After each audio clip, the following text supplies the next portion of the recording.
This presentation was originally given to the eCOA Consortium in October 2025.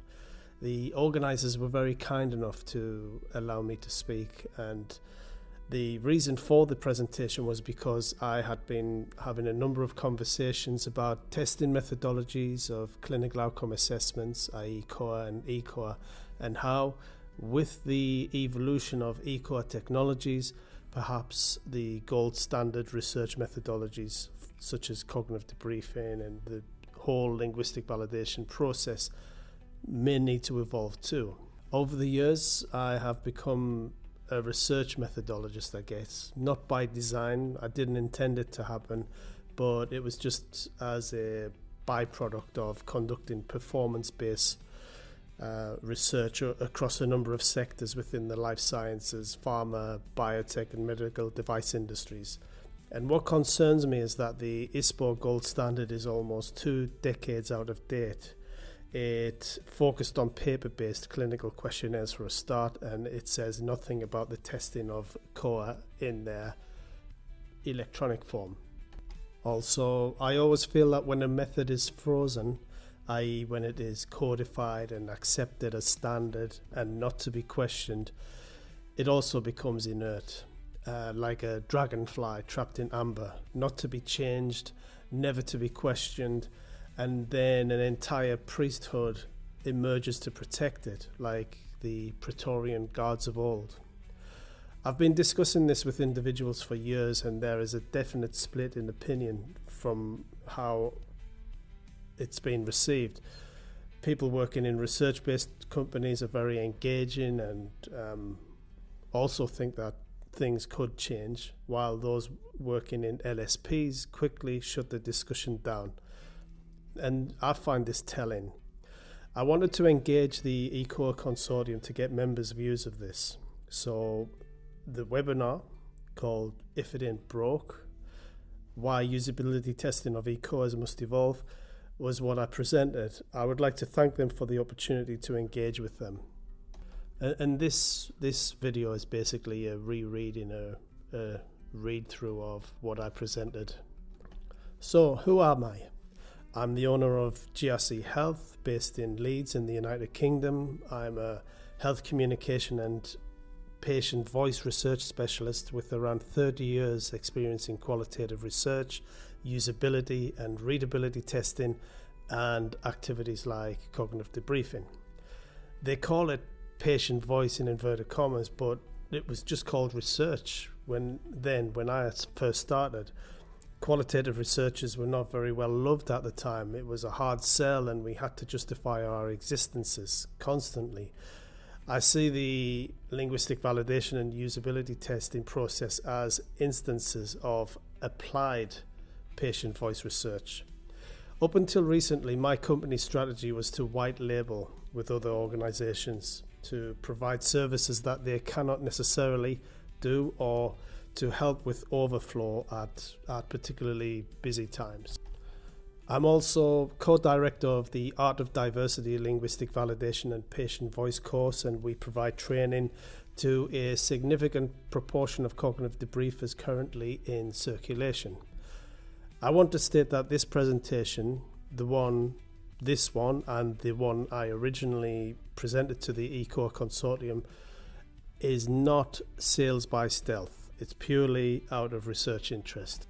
So, as I mentioned already, I work across a number of silos that don't necessarily talk to one another. For example, there's the linguistic validation COA silo, the readability testing of package leaflet silo, the comprehension testing of medication guide silo, health literacy testing silo, health promotion silo, and disease prevention silo, usability and human factor testing silo, qualitative research silo, and all of this covers the entire spectrum of clinical phases from before drug development to post-marketing and through to pharmacovigilance.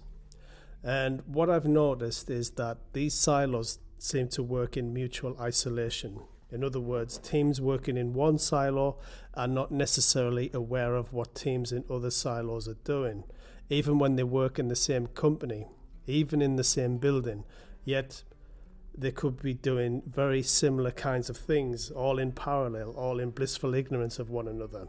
For example, how different methods are employed to test and provide evidence of comprehension and usability of texts and technologies are very closely related. All of them converge on the patient, and all of them have similar aims and similar processes. What scope is there for cross-pollination? What scope is there of taking aspects of different methods that are mutually complementary, strengthening, for example, the approach to cognitive debriefing by introducing aspects of methods from these other silos, whilst keeping the gold standard method intact? So these are the questions that I ask myself, and put into practice as well in some cases. I chose this image because it very much resembles my dog, and the scene with the broken plates is not at all unusual. I thought this phrase, "if it ain't broke, don't fix it," was much older than it actually is. I thought it might have been Mark Twain era or the jazz age at the latest, but it comes from the late 70s. And it means, without getting into detail, that we should avoid unnecessary change when something is already working. So let's agree that the ISPO standard of cognitive debriefing of COAs is not broken. It might be a bit dusty, it might resemble something like a checkbox or tick box activity, or if I was being particularly unkind, it allows people to do painting by numbers. But should it change? And if so, I want to ask, why should it change? And if there is resistance to this change, why is there the resistance, and what prevents the method from changing? In healthcare research and linguistic validation, people often use the phrase "if it ain't broke" to stick with the way things are, to avoid trying new approaches and to ignore problems that aren't obvious. It sounds sensible, but it can actually hold back improvement.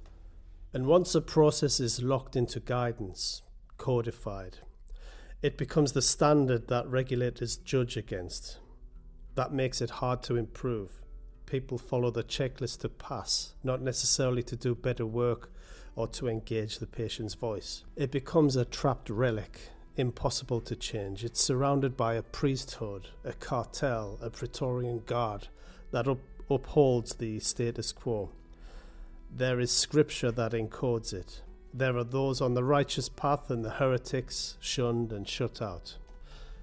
But then the world changes. eCOA brings new possibilities, and the method starts to show its age.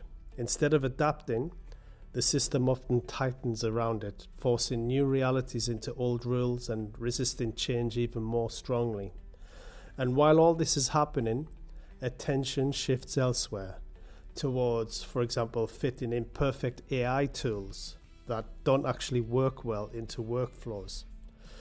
The method itself is left largely untouched, escaping the scrutiny that it needs because everybody's attention is on the automation. And even when it becomes clear that the method is stuck in the past, especially with the arrival of eCOA and the new affordances that this brings, it still doesn't get properly re-examined.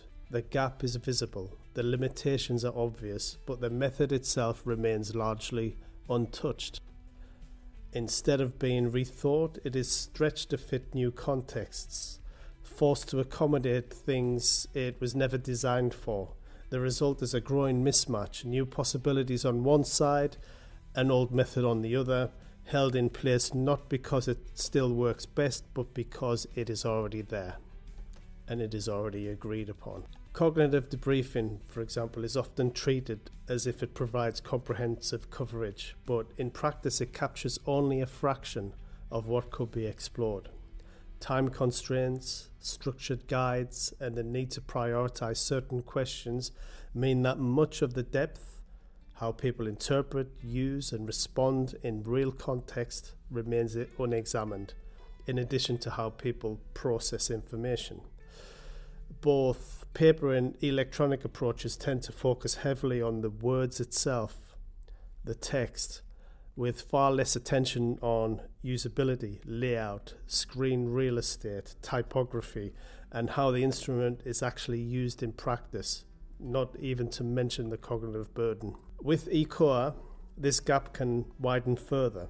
While interaction comes into play, deeper conceptual probing can become more limited. The risk is not just that things are missed, but that the process creates a false sense that they haven't been. Usability testing needs to cover both sides of the coin: the system and its functionality, and the text itself. In practice, it's often one or the other. Cognitive debriefing focuses almost entirely on the text, while usability testing of eCOA focuses typically on functionality, with little attention to how the text is actually understood and how people process that information. We hear this phrase a lot: one size does not fit all. We standardize the font, the typeface, the layout, and then carry that across every language. Even when the translation is validated, the design stays the same, and that design is usually Western. It reflects a particular way of structuring and reading information.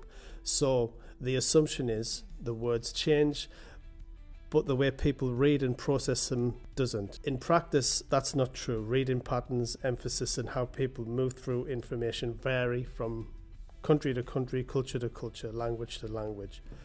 So you can have text that's been validated in one country, but the way it's actually read and used in another doesn't quite work. So anybody familiar with eye tracking will recognize this as the Z pattern or the Z pattern. One way people visually process information on a screen. So the eye starts at the top left, it moves across, it drops down diagonally, then scans across again. And if we map that onto an eCOA, the reader starts with the question at the top, scans across it, then drops down to the response options and scans those. And what gets attention is the question and the response scale. What tends to get less attention are the things in between and around it: instructions, qualifiers, and formatting cues. So even with a simple visual pattern like this, processing is selective.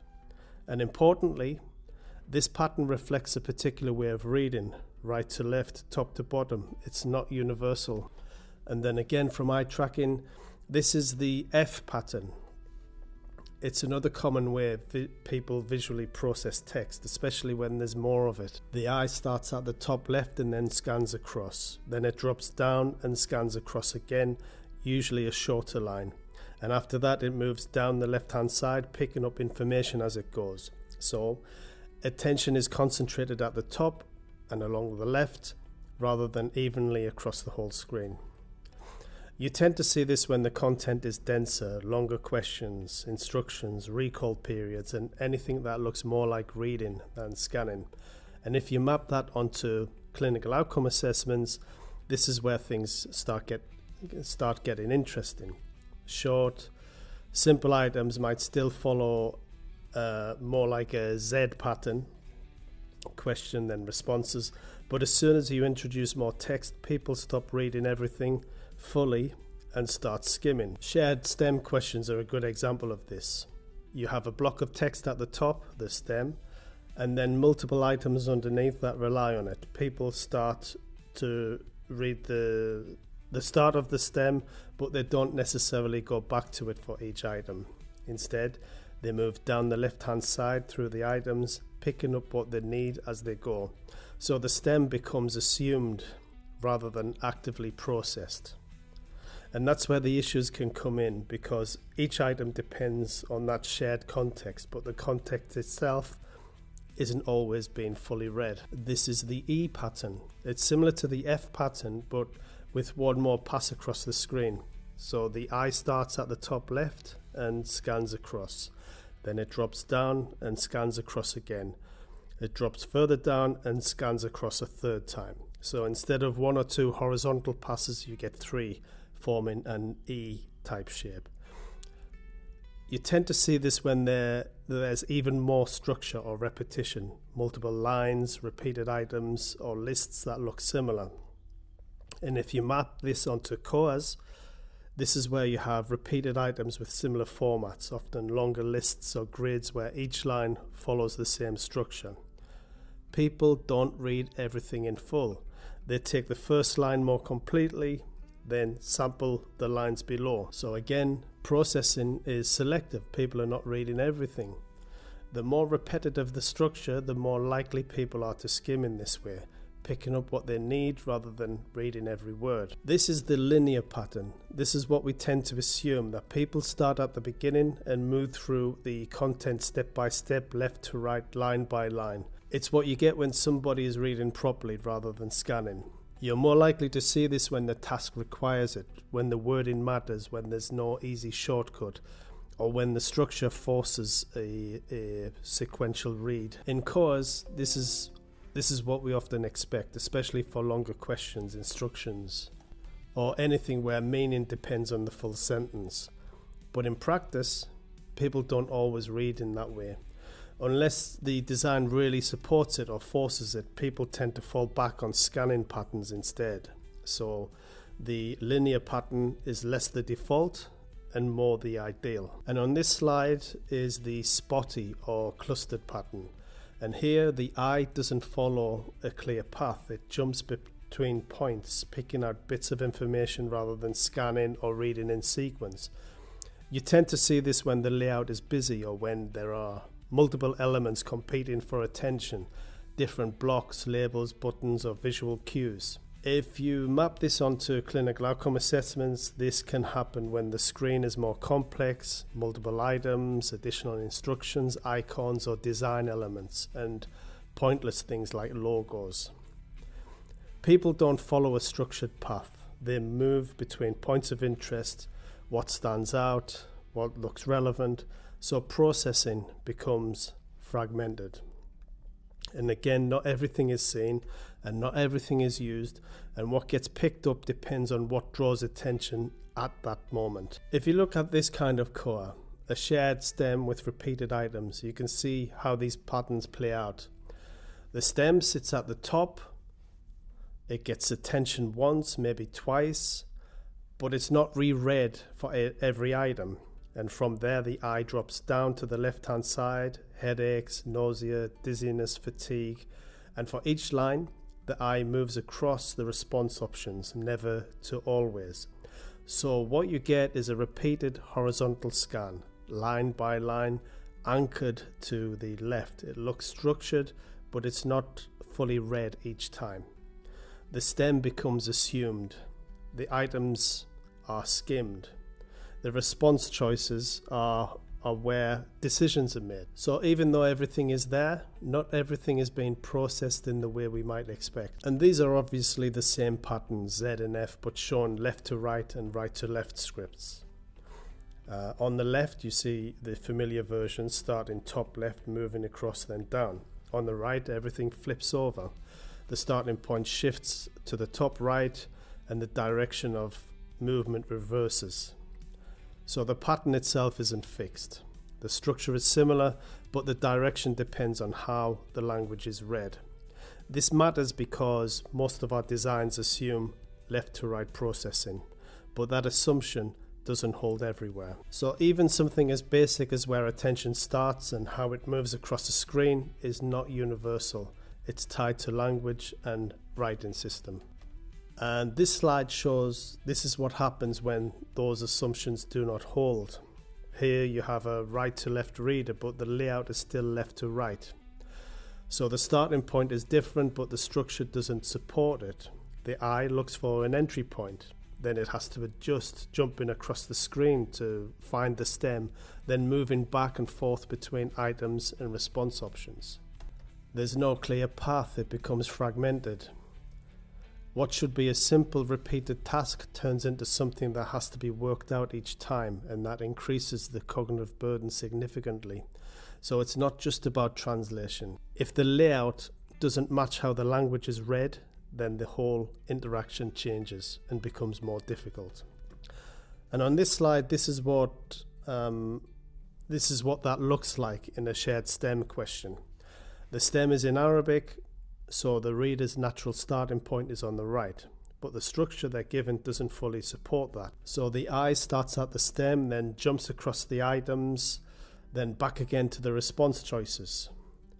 You get these cross-screen movements back and forth rather than a clean, repeated path, and each item becomes a small navigation ordeal. Instead of a stable pattern, the reader is constantly reorienting, finding the item, finding the scale, and linking them together.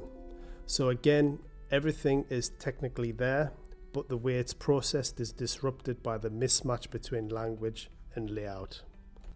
And this slide shows another version of the one-size-fits-all. Fonts and typography are often carried across languages because they work in the source. So if it looks fine in English, the assumption is that it will work everywhere else, but that's not how typography works. Different writing systems have different visual densities, spacing, and line structures. So a font choice that feels clear and readable in one language can become heavy, cramped, or visually uncomfortable in another. And in some cases like Thai, the effect can be for them the equivalent that this is for us reading it as English speakers. Technically readable, but really difficult to process. It's exhausting. So again, the text may be correct, but the way it is seen and the effort required to read it is not. And this is what sits underneath that one-size-fits-all approach. It's not just the layout issue. It shows up across multiple dimensions. Visually, there's a mismatch. Reading direction, alignment, page flow. Linguistically, the effort increases how the text is decoded, especially with unfamiliar structures or terminology. Culturally, the format itself can feel unfamiliar. How the questions are asked, what's being asked, and how directly it is, and how the translated question resonates in the target culture. And then there's memory and attention, having to hold instructions or stems in mind while working through items. And over time that builds into an emotional load, frustration, fatigue, and just a sense that this doesn't quite fit. So the impact isn't just about translation or readability, it's cumulative. It's across how the text is seen, understood, and experienced. So we've been talking about different types of cognitive load: intrinsic, extraneous, memory, cultural, emotional. But there's a basic constraint underneath all of this: working memory. A typical COA item contains multiple elements, on average around 7. And that's at or beyond what people can comfortably hold in mind in their working memories. And in practice, that capacity is even lower, closer to 4, sometimes less, depending on familiarity, attention, and context. So what looks like a simple item is actually competing for very limited cognitive space. Not everything is processed. Some elements are dropped, some are approximated, and some are assumed. And the key point is that these different types of load don't operate in isolation. They stack on top of each other, and the load is cumulative. And what we've done is to try to make that visible. We've developed something we're calling a cognitive burden simulator to show how these elements interact, build, and shift depending on the design. And that's what I'll show you next. So this is what that looks like, even for a very simple question. On the surface, it's just, in the past week, did you experience pain? But underneath that, there are multiple elements being processed. There's the recall period in the past week.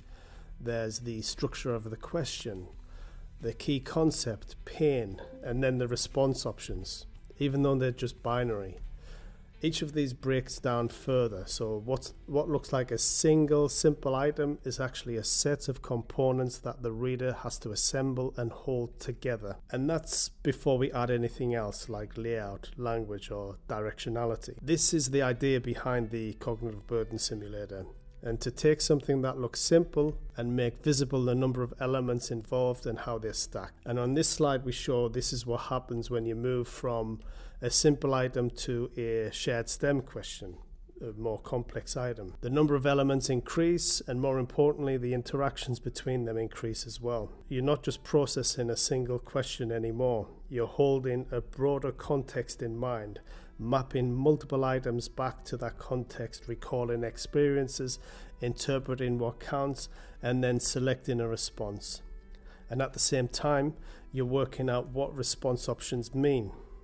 Rarely, sometimes, often, and whether your answer is going to be accurate. So the task becomes layered. Reading, remembering, interpreting, deciding, all of that is happening together. And because the elements are distributed across the screen, you have to keep reconnecting them. So the burden isn't just higher, it's much more complex. And again, this is what the simulator is trying to show. Not just how many elements there are, but how they interact and how quickly that becomes difficult to manage. So we call this the 9 circles of burden. At the center is the baseline, the words, the concepts, the elements of the item, parsing the sentence, recalling the experience, attributing the meaning, and mapping to a response. And then around that you have circle 1, working memory. How much can be held at once and what gets dropped? Circle 2 is visual processing, where the eye goes, what is seen and what is skipped. Circle 3, cultural and linguistic processing, how the wording is interpreted, what feels natural and what doesn't. Circle 4, delivery, paper, screen, device, environment, how the item is actually encountered. Circle 5, context, fatigue, stress, time pressure, what else is going on for that person. Circle 6, adaptation and wording quality, how well the item has been translated or adapted and where the meaning shifts. Circle 7, presentation conventions, what people are used to, format, layout, how questions are typically asked and presented. Circle 8, cognitive state, impairment, illness and medication, capacity isn't constant. Circle 9, offloading, what people rely on externally, memory aids, habits or increasingly digital support, and each layer adds load, cognitive load, and none of them operate in isolation. So what we're dealing with isn't a single burden, it's cumulative. We call this the 9 circles of burden, loosely inspired by Dante's 9 circles of hell. Bit pretentious, of course. Not in a dramatic sense, but just as a way of thinking about the layers. So at the center is the core task, the item itself, and then as you move outwards, you add layers of burden. Each one on its own is manageable, but together they accumulate. So the experience isn't defined by a single issue, it's defined by how many layers are in play and how they interact. And then on top of that, you have bias. And this is what happens when people try to recall and summarize experience over time. Recent events dominate, so you get recency effects. Earlier ones get more weight, in some cases primacy. More vivid or unusual experiences stand out. Mood plays a role. What you feel now shapes what comes to mind. Your current state filters what you report. And people don't recall precisely, they summarize, they average things out, smooth variability, simplify what was actually uneven. Symptoms blur together, things get double counted or missed or misremembered. So the data starts to shift, not because the question is wrong, but because of how people process and recall.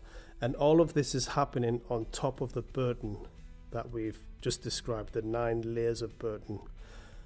And there's more. So people anchor to extremes. So the worst or the best days dominate. Routine, low-level symptoms drop out altogether, even though they might be important.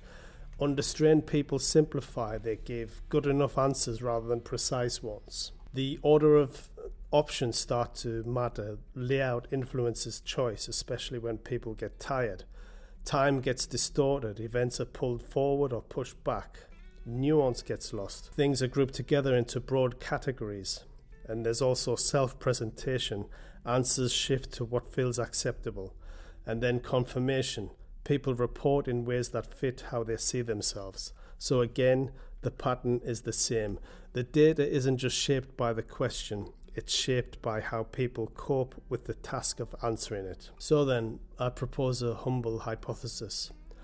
As the complexity of the item increases, or the way it's presented within a system becomes more complex, the cognitive burden increases. And as that burden increases, people don't process everything fully. They rely on shortcuts. They simplify, approximate, anchor and select what feels good enough or close enough. They answer in a way that works for them in that moment, and that answer may not reflect their actual lived experience. It reflects how they manage the task of answering the question. So what we're capturing is not just experience, but it's the interaction between the experience and the burden, the cognitive burden. This slide was designed, it shows a wildflower garden.